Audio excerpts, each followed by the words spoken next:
Сайн байцгаана уу хүүхдүүдээ. Өнөөдрийн гулгаараар бүгдээрээ саны бичнүүдийг янаа. Саны бичнүүд эртийн эт цагт сүрэг бичнийн ойд амьдардаг байжээ. Өтгөн ширэнгийн гол гүн худаг байна. Нэгэн орой сүргийн үдэд очиж усуухаар худад очижээ.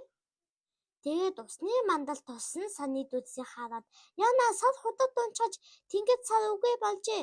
Би царийг гаргаж авах хэрэгтэй" гэж уулаа гардан өгүүлв. Сүргийнхэн ч санал нэгдлээ. Тэгээд нэг санамгач нь модны мөчрөөс зууж бусд нь сүүлсээ барьж гинж үүсгэн гүн худуу руу тонгоо цоож гинэ. Нэгнээсээ зуулсан бичнүүдийг өнөөх мөчөнд даахаа болж эхлэв. Усны мандал хөрхийн наваан дээр тас няс хийн дуугаж мөчөд хугархан тэрээ. Бичнүүд ч нэг дуугаар хашгиралдаж худгын хөөрхөн усанд унаж гинэ.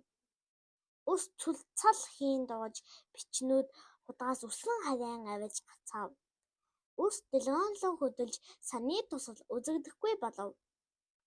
Ойн дээгүүр үсрэхэг нойтон муухай бичнүүд тэдний толгойн дээгүүр мөнгөн саран гэлэлзэн харагдана.